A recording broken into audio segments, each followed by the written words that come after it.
Theobald of Champagne stood upon the balcony, the morning sun gliding the sweat-damp linen of his tunic, a relic of the fever that had nearly claimed him. In his arms, the weight of his newborn son was both a promise and a burden, the child's mewling cries lost beneath the murmurs of the crowd below. They had come expecting a funeral. Instead, they witnessed resurrection. Below, the faces of his barons tilted upward, their expressions caught between awe and calculation. The crusader host, swollen with Flemish axemen and Burgundian knights, stood shoulder to shoulder with Venetian envoys in fur-trimmed silks. His survival is the one and only alteration we will make in this timeline. But as you will quickly find out, it's about to change history forever. People of Champagne, good folk of Trier, on this most blessed day, God has shown his favor, not once, but twice. For he has granted life where might have been death. He has delivered unto us an heir, a healthy boy, a gift beyond measure, and he has seen fit to spare my own life, though the hand of pestilence did seek to claim me. Long did I lay upon my sickbed, my fate uncertain, the specter of death creeping close. But the Almighty, in his boundless mercy, saw that my time had not yet come. He whispered to me in fever dreams, and his voice was clear. Rise, Theobald, for thy work is not done. And rise I did, not for idleness, not for comfort or soft silks, but for the toll of duty. For what man of Champagne shirks his duty? Aye, none among us. As for our women, it is only through their love and devotion that we are put on this good earth. Once more, I've seen my cherished Blanche perform the miracle of birth. By the Blessed Virgin Mary, I've never seen such courage. Through pain and peril, she brought this child onto this world, and she persevered with the strength of 10 knights. But after the rain comes fair weather. Our storms have passed, and now we bask in the sunshine. And so, as my forefathers before me, I shall answer the call. 1 year hence, on this very day, I shall stand not on this balcony, but on the deck of ships, leading forth our banners, our spears, and our hearts to Venezia. We shall take up the holy cause, for the cross calls us, and we shall answer. But tonight, my good people, we do not march to war. Tonight we make merry. Tonight we sing and dance, for a new heir is born to Champagne. Behold, Henri, son of Theobald, named for my noble father, Henri the Liberal, who delivered this land from strife and want, whose wisdom and strength made our fair country prosper. So shall this Henri know his namesake, and may he be worthy son of Champagne as I strive to be. And as thus that I tell you, let the fairs my father built be open in his grandson's name, until our heir is baptized. For as long as Lady Blanche is churching, let these 40 days be one of jubilation. Let the markets teem with goods from near and far. Let the taverns spill over with ale, and may the wheels of cheese roll from farm to feast. Take up your lutes, strike up your drums, and let there not be a quiet street in all of Trier this night. For this is not only a celebration of my son, nor only of my house, but of all of Champagne, of the strength of our people, of the dawn of a new century, and of the promises of glories yet to come. The cloud of war was gathering over northern France. King Philip's preparations were now finally over, and he was about to pounce on the Angevin possessions. This was the last thing Theobald wanted. Luckily, his own preparations were also completed. Yet one crucial piece was still missing. Venice would bring the army to Alexandria before the journey beyond he knew they needed a guide. The man who entered Theobald's hold carried no sword, yet bore the weight of empires in his tongue. Samuel the Theban, physician, philosopher, and heir to the great translation schools of Lunel and Toledo, spoke the languages of war and wisdom with equal fluency, the Hebrew of his ancestors, the Arabic of caliphs, the Provençal of troubadours, and Greek of Aristotle himself. He had walked the markets of Montpellier debating medical texts with Christian scholars, pored over Maimonides' newly arrived commentaries by candlelight, and now stood unbowed before a Frankish count, his fur-lined robe smelling of ink and winter herbs.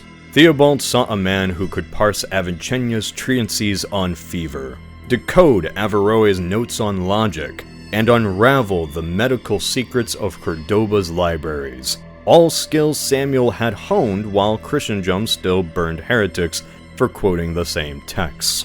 The young count knew that this was the best guide for the journey ahead, but it wouldn't be an easy pitch. It was his own uncle and Louis's father who orchestrated the first blood libel on the continent. Just 3 decades earlier, 30 Jews were burned at the stake in Blois. Master Samuel, it seems Troy has grown poorer in wisdom since my grandfather's day. Your people once brought great learning to these halls. Now, I must summon it from afar. I only wish you were here for the delivery of my firstborn son. Wisdom is not a servant to be summoned, my lord. It comes when it wills, and rarely to those who seek it for gain. And yet, you have come. I've come, but not because of your trinkets and baubles. Your messenger spoke of matters beyond silver and grievances. That alone is enough to make me curious. Curiosity, it seems, is a trait we both share.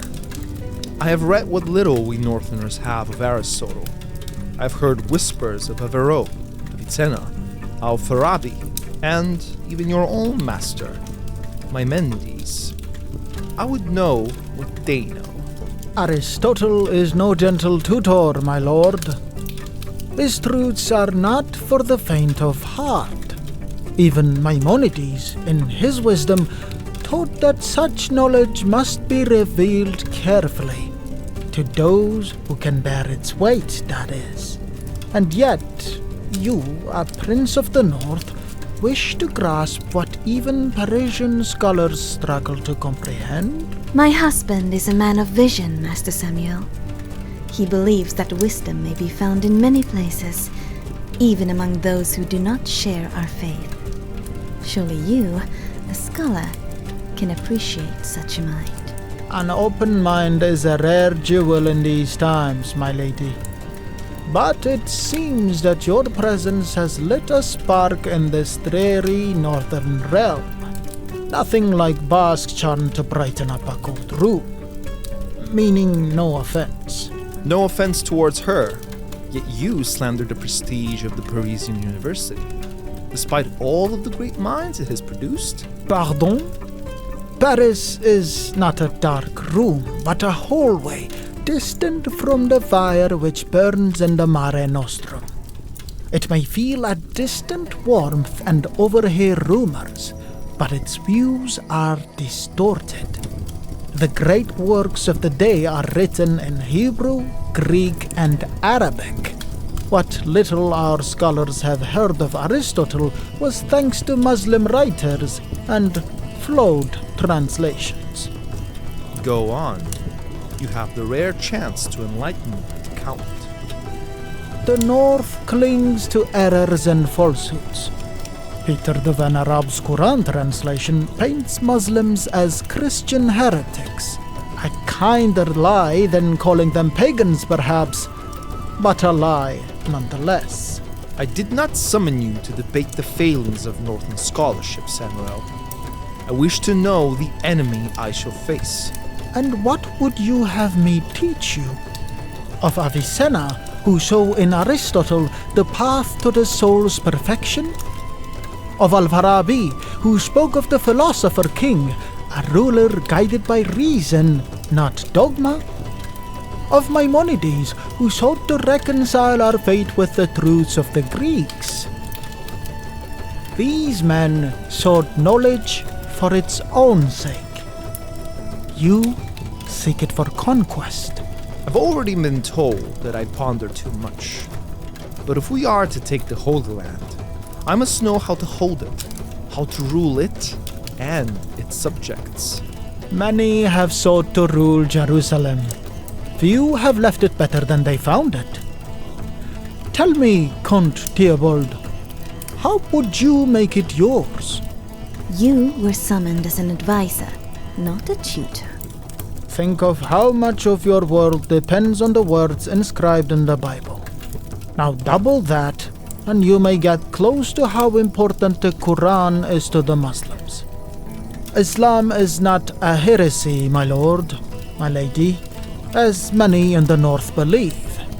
It is a faith with its own laws, its own scholars, its own wisdom.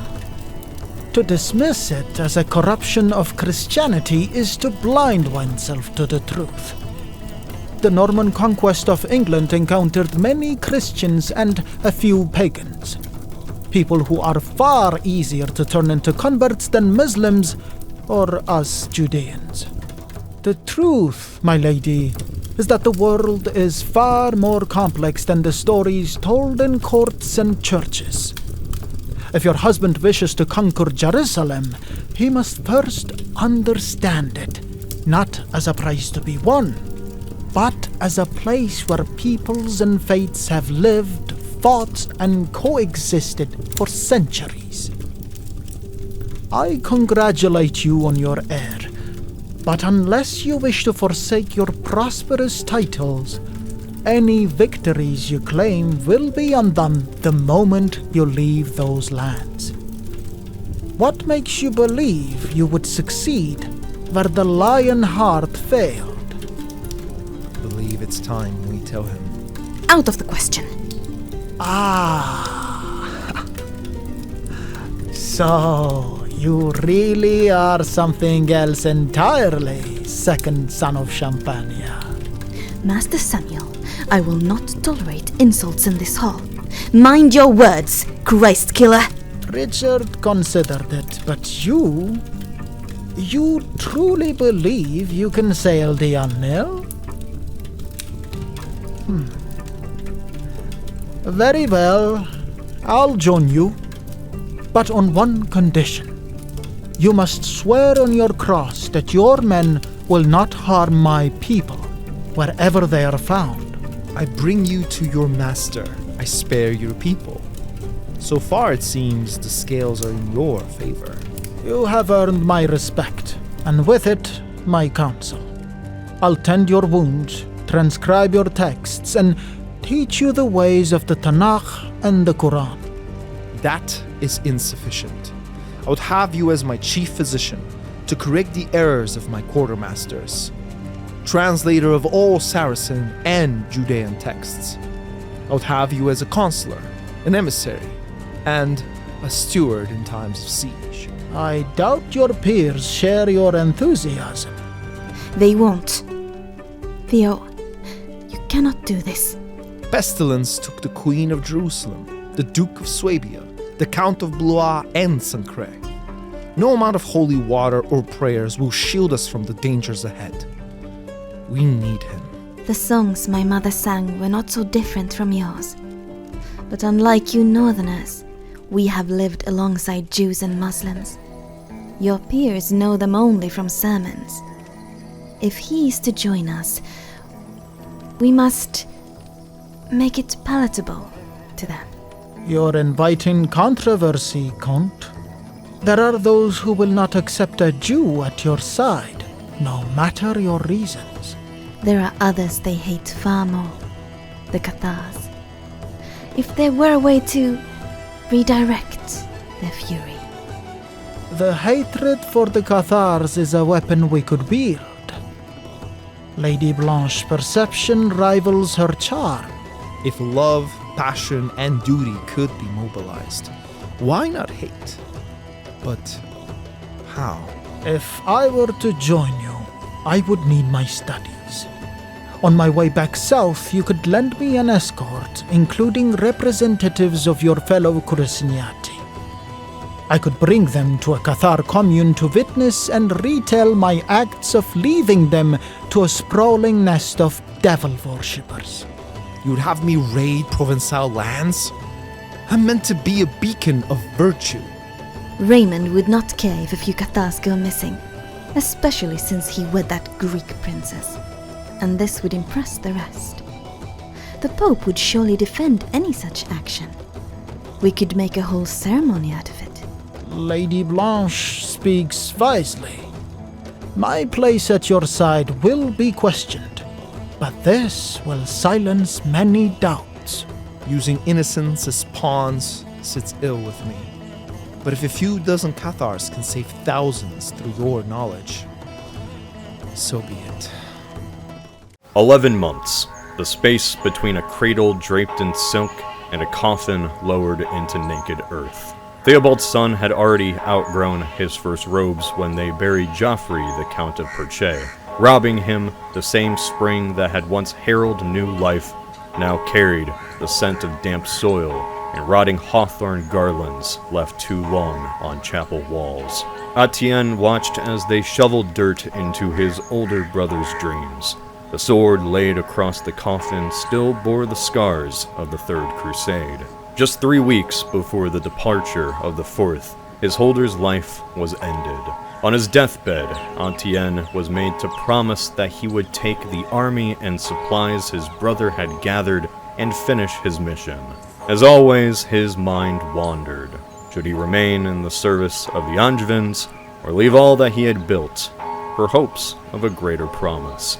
My Lord Etienne, I grieve with you, but I need not offer my condolences to your dry eye. Your brother was an honorable fool, opposite of you in every way. Spring is the time of growth and opportunity, not lamentations. Strange, isn't it? The fire of the call seems to attract the most honorable and the most ambitious of men. Despite all our differences, both of us are drawn to it like moths. But Theobald has given me a far greater opportunity than Innocent has, my friend. Or have you not seen it? Of course I've seen it. Theobald has stripped Philip away from most of his vassals. John's victory is now assured. But it matters not who holds the titles that remain here. The Crucignati lands are under papal protection. When we return, we will do so having found absolution.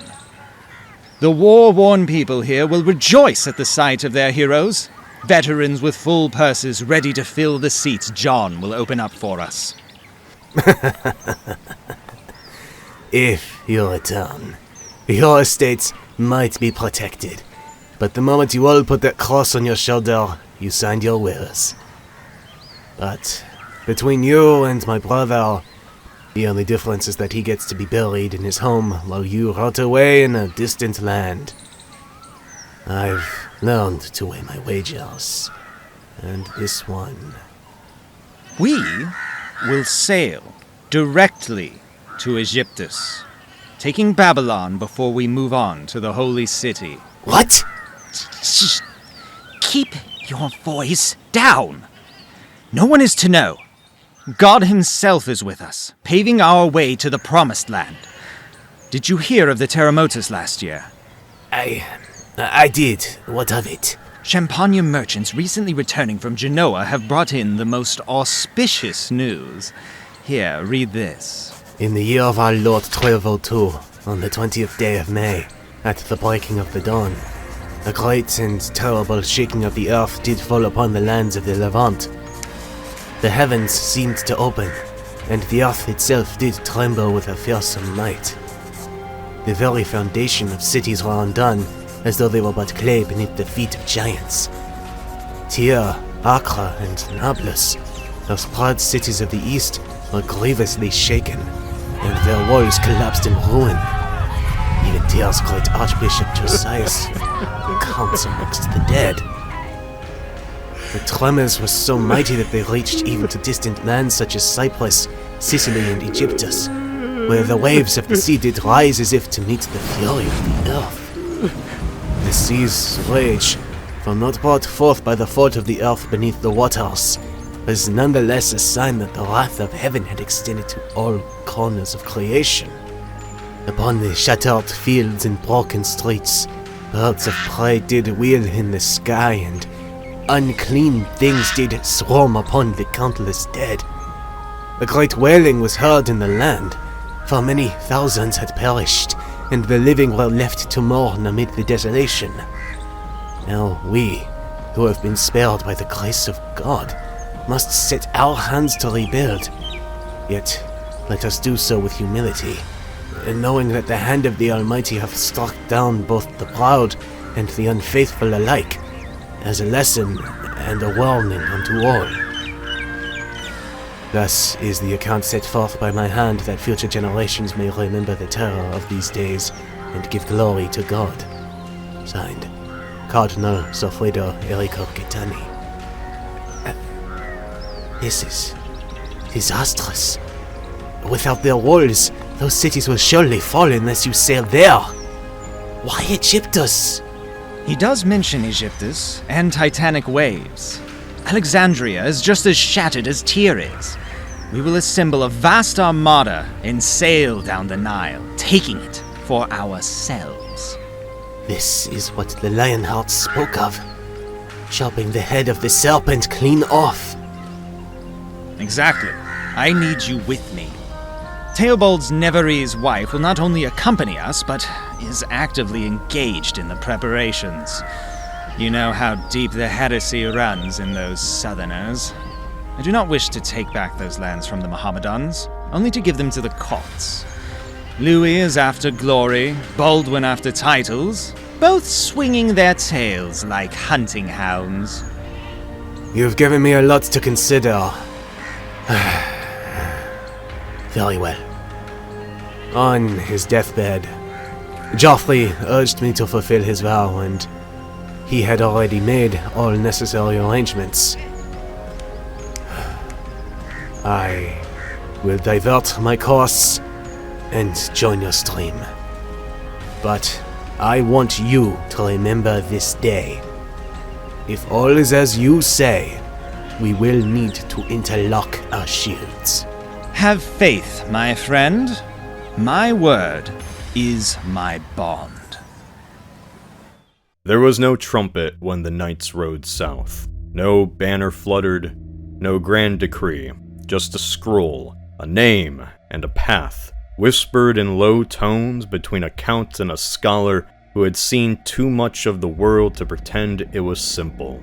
Samuel of Lunel had not meant to become an instrument of fire. But knowledge is a burden that cannot always be carried cleanly. And when Theobald asked, not for vengeance, but for vision, Samuel gave it.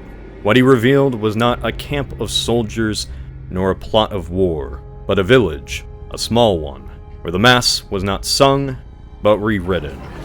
Where children were taught that bread was not the body, that the cross was a lie, and that a man could reach heaven without priest, tithe, or king. To some, it was just a quiet corner of Languedoc. To others, it was a wound that might infect all Christendom. So Theobald sent riders, not crusaders, but men with sharp eyes and sharper orders. And when they returned, they did not bring loot. They brought people, whole families bound together with hemp rope and fear, dragged across autumn roads until the low hills of Champagne gave way to the cold stones of Troyes. Now, the townsfolk gather, not out of duty, but curiosity. Fathers hoist children on the shoulders. Vendors abandon stalls. Even the old and infirm shuffle toward the square, drawn by the promise of spectacle. Some screamed, some sang. In the square, the pyre was raised by hands who did not know the names of the condemned. But one man did, and as the bishop steps forward, as scripture readies itself to become smoke. The lesson is clear. Not all flames are born of hatred. Some come from bargains. They were offered instruction. They were offered mercy. They refused. What you see here is not vengeance. It is correction, a fire to cauterize what the word could not cleanse. Their teachings rot their soul. Their defiance endangers all who hear them. By the grace of our Lord, our lands have been kept clean from these fiends. But this man, Samuel of Lanel, read their words, traced their symbols, listened in silence, and led our knights to the place of their defilement, so that you may feast your eyes today on the truth of heresy. He saw what others overlooked. He brought truth where rumor had failed. And in doing so, he unveiled a plot, a design to carry this southern blight into the north. These were not wanderers. They were envoys, charged with planting seeds of heresy in Champagne, Burgundy, and beyond. They sought to preach in secret, to rewrite your gospel under candlelight, to turn your sons against the priest, and your daughters against the altar. But God, in his mercy, exposed them before they could take root.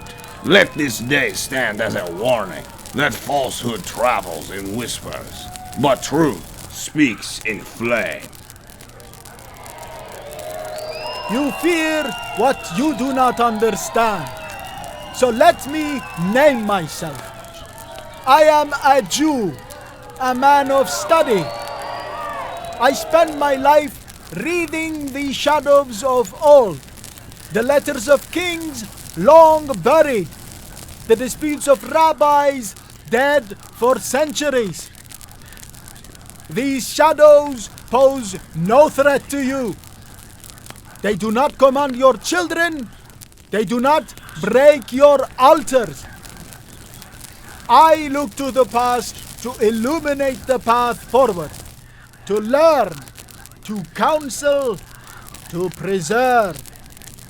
And if God wills it, I will use what I know to aid your noble cause, to see Jerusalem once more held in Christian hands, as it was when your forebears took up the cross, not in hatred, but in glory. But what of the present? What of the danger you cannot see because it wraps itself in robes of righteousness? Surely, many in this town wish I were up on one of these pyres. Why not burn the Christ killer? Why not throw the Jew in with the whole lot? I know what I am to some of you. I've heard the whispers. I walk the alleys. But ask yourselves this. Are we truly of the same creed? I and they. My people revere the God of Abraham, the same God your prophets knew.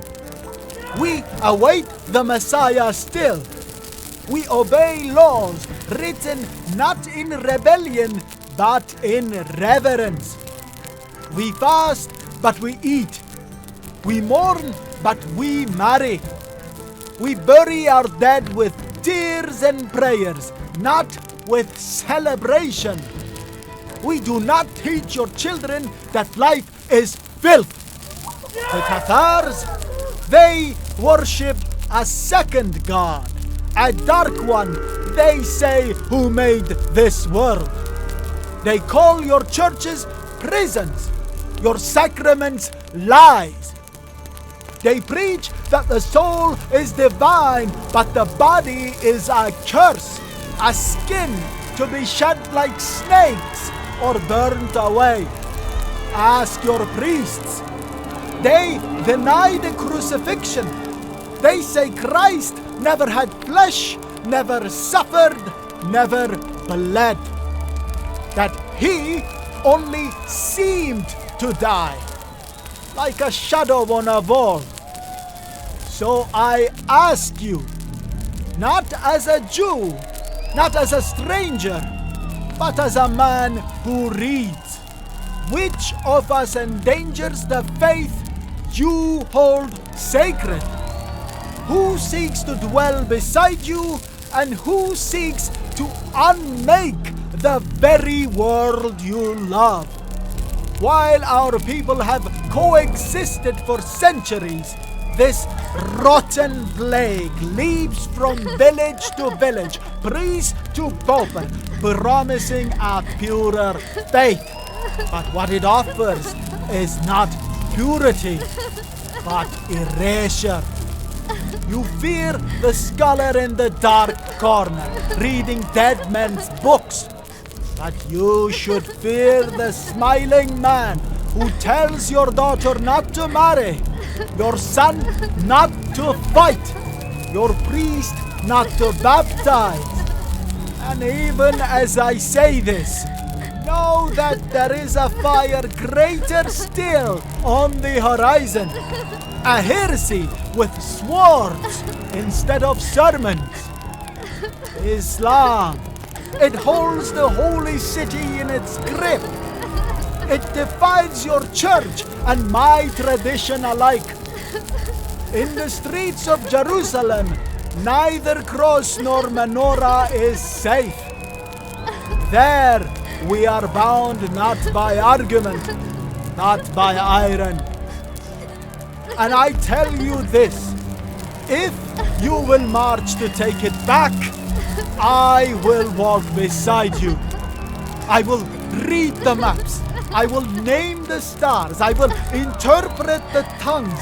I will help you reclaim what was once yours and mine. A century after Charlemagne invited my people to these lands, a vile lie was spread that it was we who destroyed the Holy Sepulchre and not the abhorrent Muslim Caliph al-Hakim. Our people lived in harmony, and I shall devote my life to this expedition so that future generations know that in fact it was we who helped reclaim it. The path of forgiveness has run its course. It has lost you Occitania, Sicily and Nazareth, but no longer. We must teach these heretics and infidels the valuable lesson of the Old Testament in the only language they understand. Today, we light a fire of our own, a righteous flame that Lord Theobald will carry to the Altremer.